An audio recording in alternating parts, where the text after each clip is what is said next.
The intercom crackled. Then the voice came through it. His voice. The voice she had known for 2 years and had believed she understood. Distorted slightly by the speaker's cheap electronics, but recognizable in every register she had learned to read. "We're done," the voice said. "The wedding's off. Go home, Nadia. Or don't. Stand in the rain if you want. Either way, the gate stays closed." Laughter behind the voice. Female laughter, high and deliberate. The specific laughter of someone who wants to be heard. "You came in that," the voice continued. "Look at yourself. A dress from a charity shop and a bag that came from a market stall, and you thought, what? That you were going to marry into this?" More laughter. "You're trash, Nadia. You've always been trash. Classy trash, I'll give you that. But trash. Now get off my property before I call the police." The intercom clicked off.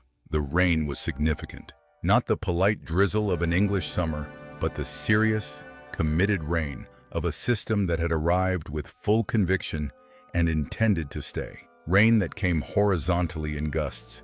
Rain that had soaked through her coat in the first 3 minutes and was now addressing itself to everything beneath the coat. Rain that made the gravel of the private road outside the gates of Ashworth Manor reflect the gray sky in moving sheets of water that caught the light from the gate's stone pillars and turned it into something like the surface of a disturbed sea. Nadia stood in this rain. She was 31 years old. She was 5 feet 8, with the posture of someone who has been observed their entire life and has decided, somewhere in early adulthood, to stop performing the observation and simply stand correctly, because correct is what comfortable feels like once you have learned it. Her dress was navy blue, jersey, from a shop on the high street in the market town where she had been living for 2 years. Her coat was wool, navy also, slightly too large because she had bought it secondhand and liked the feel of it, and it was now saturated. Her hair was down and wet. Her bag was canvas, structured, the kind made to last, rather than to announce itself. She looked like a woman who had been standing in the rain for approximately 4 minutes, which she had. What would you do if this were you? If you had driven 3 hours in worsening weather to the home of the man you were going to marry in 48 hours, and he had answered the gate intercom with laughter behind him and told you through a speaker that you were trash and the wedding was off and he was not going to open the gate, what would you do? Standing in the rain in front of iron gates while the voice you had loved was still warm in your ears, would you plead? Would you shout? Would you cry in the rain in front of the camera mounted above the intercom, giving whoever was watching from the warmth of the house the specific satisfaction of seeing what they had arranged? Nadia reached into her coat pocket, not for her phone, the other pocket, the inner one, close to her body, which held an object that was not a phone, a satellite radio, compact and matte black, with an antenna that extended with a click. She had carried it for 2 years without using it, the way you carry certain things, because the carrying is itself the arrangement, the acknowledgement that this might someday be necessary, maintained in readiness against the possibility. She extended the antenna. She pressed the transmit button. She said, in a language that was not English, 9 words. She retracted the antenna. She put the radio back in her pocket. She stood in the rain. She turned her face slightly upward, not dramatically, simply to a more comfortable angle. The angle at which the rain falling on her face was simply rain falling on her face, rather than rain driving into her eyes. And she waited. She waited for 11 minutes. Then the sound arrived. It came from the northwest first, which was the direction of the lowest cloud cover, and it came not as a single sound, but as many sounds overlapping. The deep, rhythmic sound of multiple rotors, the specific frequency of large aircraft in flight that you feel in your sternum before your ears have resolved it into separate sources. The sound grew rapidly, from the edge of audibility to the center of everything, filling the sky above the estate and the rain and the dark afternoon with the enormous, coordinated percussion of 20 military helicopters flying in formation at low altitude. They came through the cloud. The first one appeared above the tree line to the northwest, dark green, enormous, with the Alston Moor royal crest in gold on its side panels, its lights cutting through the rain. And then the second and the third, and they kept coming, descending toward Ashworth Manor's grounds in a formation that had been planned by people who planned these things for a living, dropping to altitudes that made the rain blow sideways from the rotor wash and flattened the grass of the estate's award-winning formal gardens in long radiating wave. The garden.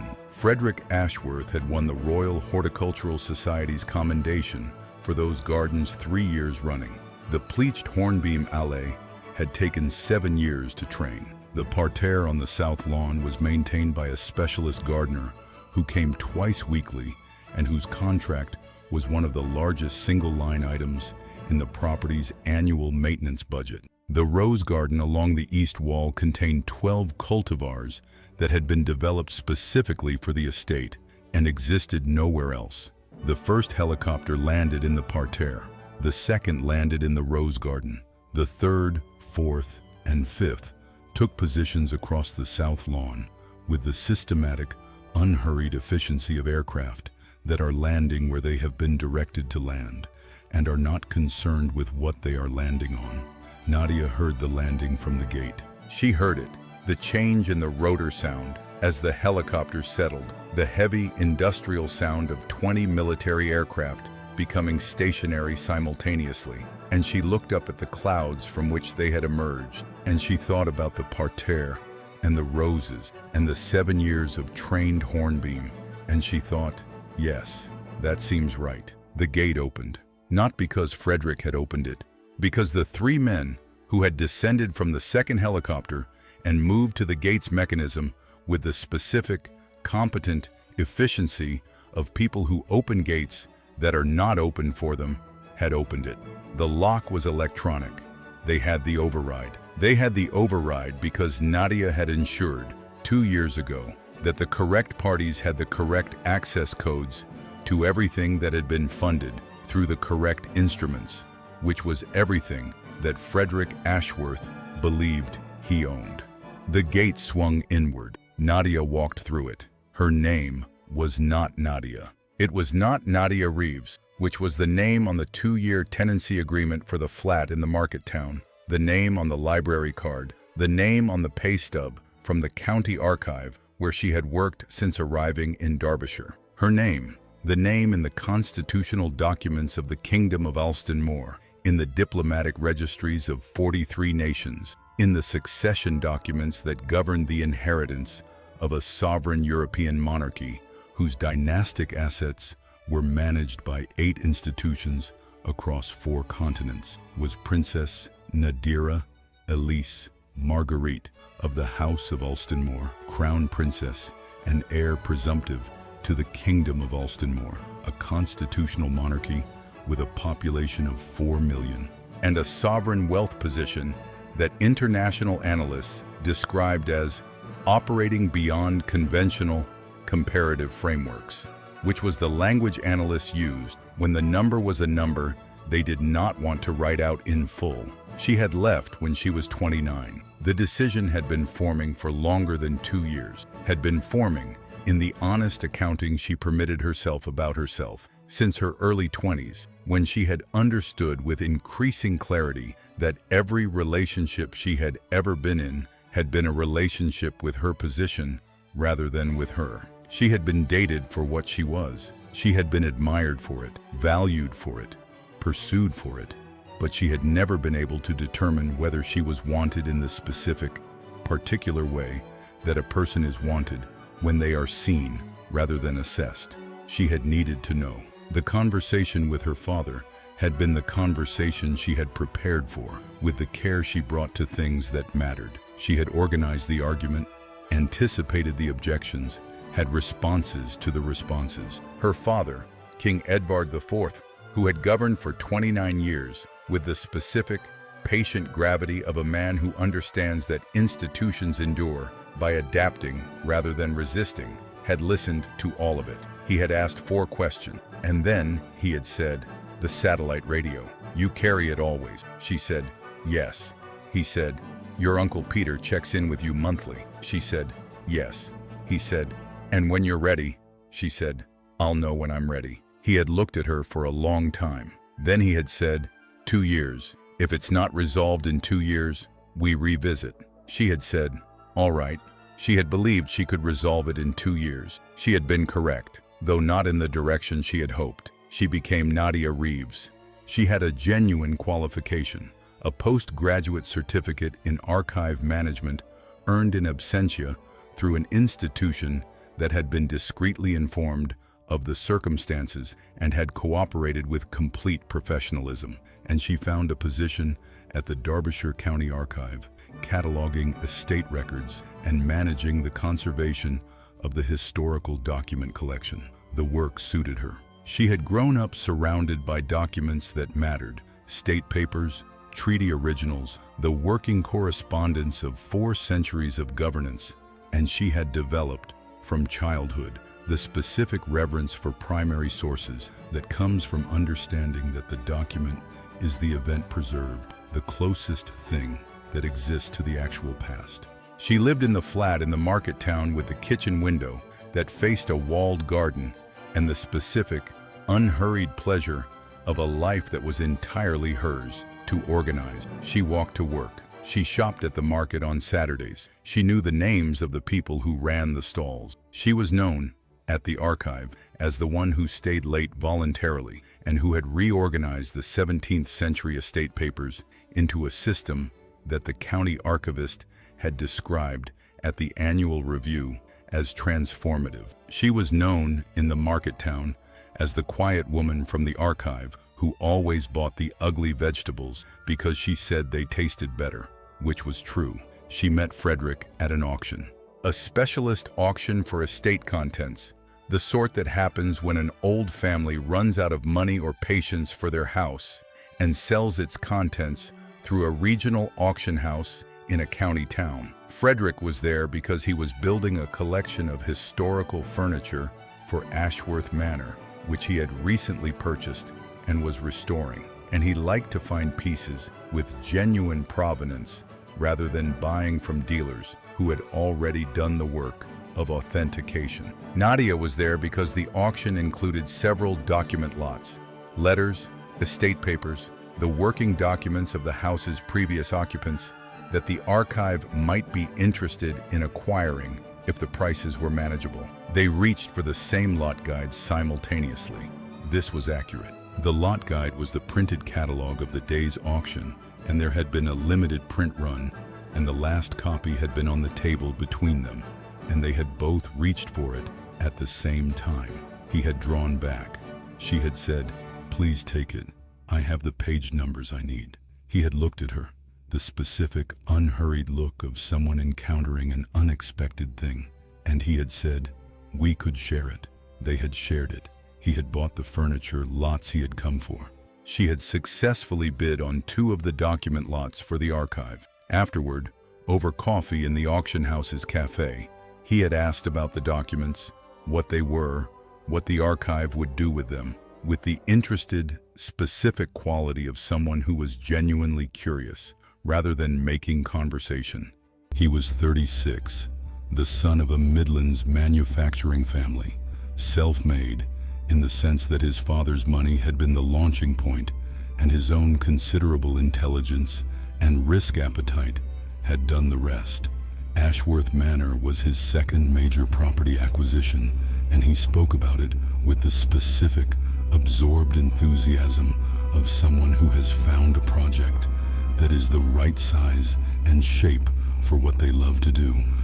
He was good at restoration, he said, not the technical aspects, which he hired for, but the vision of what a thing should be in its best version, which was a different kind of seeing. He seemed, across the months that followed, to be exactly this, a man of genuine intelligence and genuine enthusiasm, who had worked hard and built something real, and who was interested in her, in the specific, particular person she was, in a way that felt uncalculated. He listened to her talk about the archive with the focused attention of someone who finds the thing genuinely interesting, rather than the person finding the thing interesting. He argued with her about history. He had opinions about the Industrial Revolution's relationship with the English landscape that were specific and sometimes wrong in interesting ways, with the honest conviction of someone who cares about being right because being right matters, not because winning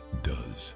She let herself fall in love with him. She did this with the honest, full-weight quality she brought to decisions that mattered. Not the performed falling of someone who has decided to fall, but the actual fall of someone who has watched the evidence accumulate and has arrived, finally, at the place the evidence led. She did not tell him who she was. She had the conversation planned, knew its shape and its timing. Before engagement, before anything irreversible, she would tell him. The engagement arrived before she managed the timing, because he proposed in the kitchen of her flat on a Tuesday morning with the specific, unhurried directness of a man who has made a decision and is telling her about it. And she said yes, and she still had not told him. And the telling became harder after the yes, because it was now also about the yes and everything the yes had implied. She told herself she would tell him before the wedding weekend. She did not tell him before the wedding weekend. The woman who changed everything arrived in Frederick's life approximately 4 months before the wedding. Her name was Cordelia Fane, 28 years old, heir to a pharmaceutical empire, the specific variety of wealthy young woman whose wealth has always been visible and who has organized her identity around its visibility. She wore it the way she wore everything, deliberately, as communication. The Hermes, the private jet, the Chanel in the specific colorways of the current season rather than the previous one, which is how you tell the current from the past when both are Chanel. She had known Frederick in the peripheral way that people of a certain social tier know each other. The overlap of events, the shared circuit of country houses and London clubs and charitable galas where the same names appear on different guest lists. She appeared in Nadia's life as a frequency of small signals, Frederick mentioning her name more often than the name of someone peripheral warranted. Frederick's schedule becoming less available in ways that had not previously been his pattern. Frederick's phone, which had always been in his pocket or on the table, never hidden, beginning to appear face down in ways that were new. Nadia noted these signals with the patient attention of someone who has been observing people in conditions of institutional power and social performance for her entire adult life, and has developed an accurate sense of the difference between coincidence and pattern. The pattern resolved itself into certainty when she found, not by looking, but by encountering, a series of messages that Frederick had left open on a shared tablet. She read them once. She closed the tablet. She sat for approximately 10 minutes in the sitting room of her flat looking at the wall. She did not cry immediately. She cried later, privately, with the full weight of the grief of someone who had loved something genuinely and had watched it turn out to be something that did not contain what she had believed it contained. She gave the grief its time, a weekend, which she took alone and which she used to feel what needed to be felt, rather than managing the feeling.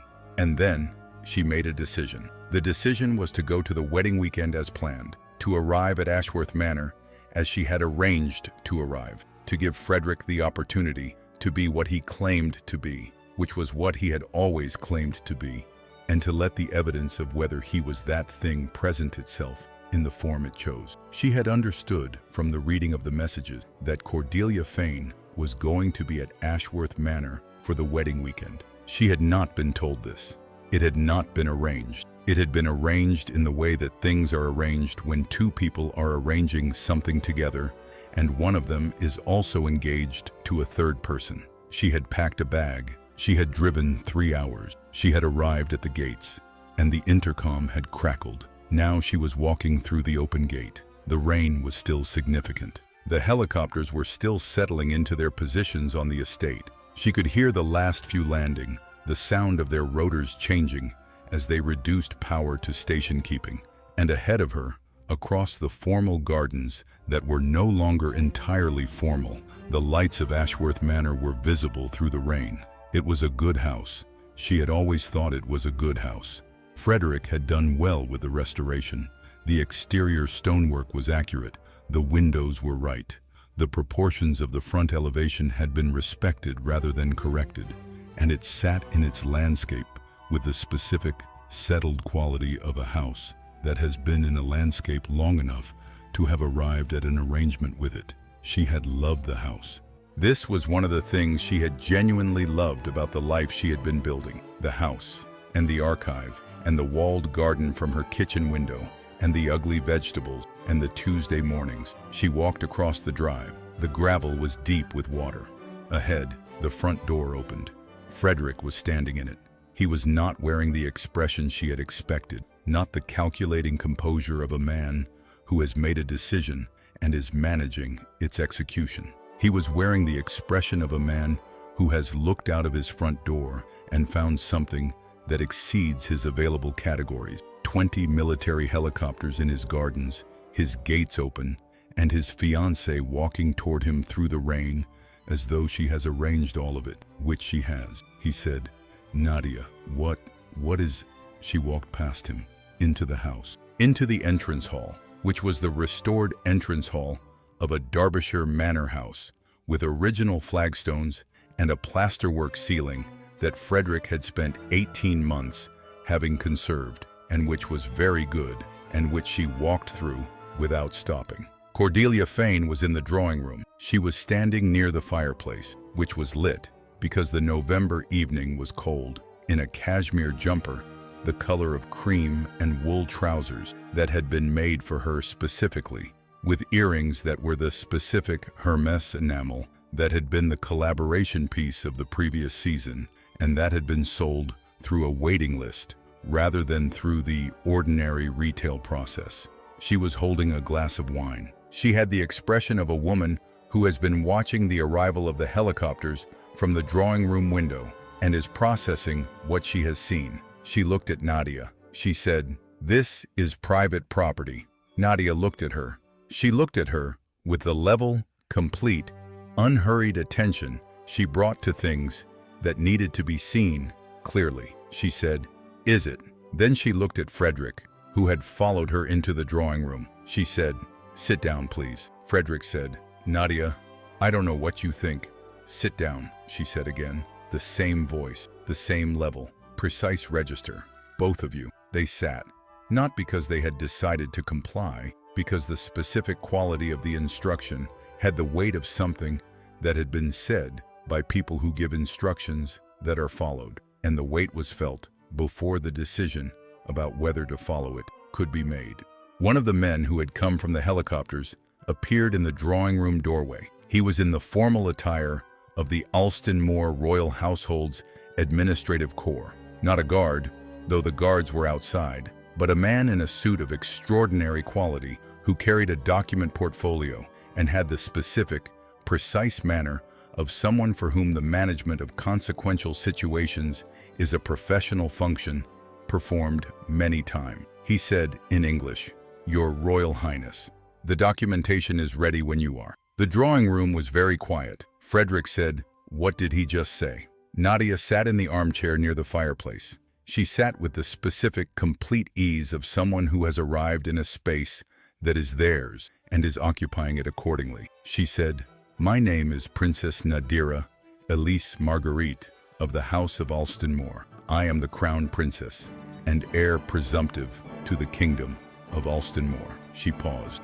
"I have been living under an assumed identity in Derbyshire for 2 years. This was my decision, for reasons that were genuine and that I will explain to no one in this room, because no one in this room is owed an explanation." She looked at Frederick. "Ashworth Manor," she said, "was purchased using a mortgage facility structured through a private credit instrument. The credit instrument was administered by the Alston Moor Royal Wealth Foundation's private lending arm. The foundation holds the instrument. The instrument has standard default provisions." She looked at the man from the helicopters. "The letter?" He opened the portfolio. He removed a document and placed it on the coffee table in front of Frederick.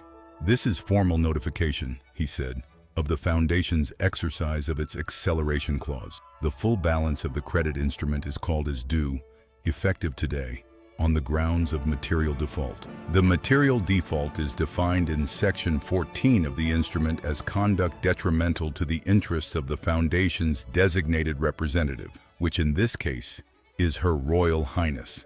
He paused. "The full balance, plus accrued interest and the acceleration penalty, is due within 24 hours. The property becomes the Foundation's collateral asset upon non-payment." Frederick was looking at the document. He was looking at it the way you look at a thing that is too large to look at all at once, that requires you to take it in piece by piece, because taking it in whole would require more cognitive capacity than is currently available. He said, "The Foundation." "What Foundation?" "Your business operating company," the man continued. "Ashworth Developments Limited holds a revolving credit facility from the same lending arm. The facility is recalled on the same grounds, effective today. The balance is recoverable within 48 hours." He turned a page. "The facility represents approximately 62% of Ashworth Development's current working capital." Cordelia stood up from the sofa. She said, "This is insane.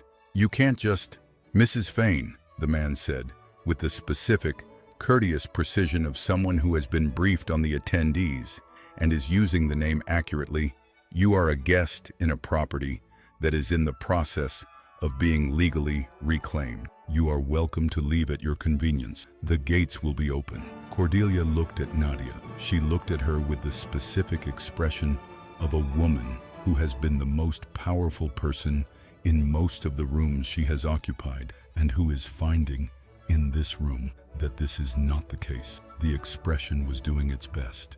It was not succeeding. Nadia looked back at her with the level, complete, unhurried attention. She did not say anything to Cordelia. She had nothing to say to Cordelia. Cordelia was not the subject of this evening. Frederick had found his voice. It had the quality of a voice that is attempting to return to its usual register and is finding the usual register unavailable. "Nadia," he said, "look, I don't know what this is. I don't know what you think you're doing, but we can talk about this. We can sort this out." "Nothing needs sorting," she said. "The instruments are clear. The default provisions are standard. Your lawyers will confirm both of these things when you speak to them tomorrow morning." You're actually going to take the house?" "I'm going to enforce the terms of a legal instrument," she said, "which your legal advisors accepted on your behalf when you signed it, and which you are in material default of." She paused. "The house was always the Foundation's collateral. It has always been, in the relevant legal sense, the Foundation's house. You have been living in it, subject to compliance with the instrument's terms." She looked at him steadily. "You were not compliant," Frederick said. "You can't just— You can't. You told me, through an intercom," she said, "in the rain, in front of a camera, that I was trash. You said it while a woman was laughing in the background." She said it without raising her voice, without the performance of anger, simply accurately, the way you describe a thing that happened. "I am not arguing with you about that. I am noting it as the specific, documented conduct that constitutes the material default. The recording exists. The intercom system records. The drawing room was very quiet. The fire was the loudest thing in it." She stood. She straightened her coat. Still wet, still navy, still the coat she had chosen because she liked it. And she picked up her bag from where she had set it on the side table. She looked at Frederick one last time. She looked at him with the complete, specific attention of someone who has given a person the full weight of their consideration and has arrived, with that consideration complete, at a final assessment. "You are a man who built something," she said. "I genuinely respected that about you. The restoration work on this house is excellent. The vision of it was right. I hope whoever manages the Foundation's collateral asset going forward does it justice." She paused. "Good night, Frederick." She walked out of the drawing room, through the entrance hall, through the front door, into the rain. The Alstonmore Royal Household Aide was beside her immediately. An umbrella appeared, navy, handled in good wood, the Alstonmore crest in gold at the canopy's interior, and was held above her. She let it be held there. She walked down the front steps. The estate's grounds, in the rain and the dark and the lights from the helicopters, had the quality of a landscape that has been changed and knows it. The parterre was flat where the rotor wash had found it. The rose garden had several craters that would require attention. The Hornby Malay was intact. The helicopters had been directed away from it because the aide who had planned the landing positions had been briefed on the estate's significant horticultural features and had made an assessment that the allée was the most irreplaceable and had positioned accordingly. This was the kind of attention to detail that the household provided without being asked, because the household's function was anticipation as much as execution. She walked to the lead helicopter, which had landed on the south lawn and whose door was open, steps extended, waiting. She walked up the steps. The door closed. The rotor began to increase. Through the helicopter's window, as it lifted, she could see the manor house below, the lights in the drawing room, the front drive, the gate still open, the rain still falling through the beam of the gate pillar's light. She watched it recede as the helicopter rose, and the formation of 19 others rose around it. And then the clouds took it, and it was gone. She had carried, for 2 years, the specific and heavy hope that the experiment would produce the result she needed, that she would find a person who could be a genuine partner, who would choose her, not for what she was or what she carried, but for the specific, irreplaceable person she was underneath all of it. She hadn't found this in Frederick. She had found, instead, the confirmation that she was capable of genuine love, that what she was capable of was real and was worth the capacity, and the separate confirmation that the genuine love and the genuine person on the other end of it were not always the same discovery. This was painful knowledge. It was also complete knowledge. She had gone to find something, and she had found what there was to find, and the finding was finished. She would return to Alstonmore, not with defeat, with information, with the specific, irrefutable knowledge that she existed outside the institution, that the person she was when she was simply Nadia in a flat in a market town was a real and complete person, that the ordinary life had been genuinely hers. She would return with this, and with the additional knowledge, hard-earned, of what she needed in a partner and what she would not accept. She would return, and she would take her place in the institution with the fullness of someone who has resolved the question that made the institution feel insufficient. The institution had always been hers. She had needed to know whether she was also hers outside of it. She was. She always had been. She had simply needed to go and find out. True power, she thought, as the helicopter moved through the rain toward the lights of an airfield where the plane was waiting, does not need to rage or demand or plead through an intercom in the rain. It does not need to announce itself before it is necessary. It carries a satellite radio in an inner pocket, and it waits, with the patience of someone who knows that the waiting is itself the exercise of power. And when the moment arrives, it acts with the clean, complete, devastating accuracy of someone who prepared for this, the way you prepare for things that matter, thoroughly, without drama, long before anyone in the room knows preparation was necessary. Did Frederick Ashworth earn the 48 hours that followed, the legal notices, the facility recall, the conversation with his lawyers who confirmed, in so many carefully chosen words, that the instruments were exactly as described and the Foundation's position was exactly as stated? If you felt the specific, cold satisfaction of 20 military helicopters landing in award-winning gardens because a man laughed into an intercom, then smash that like button right now. Share this with someone who needs it today, and subscribe to this channel, because the stories of patience, weaponized, and power exercised with absolute precision and consequences delivered through the impeccable mechanism of legitimate legal instruments never stop, and every single one of them is worth every second of the waiting.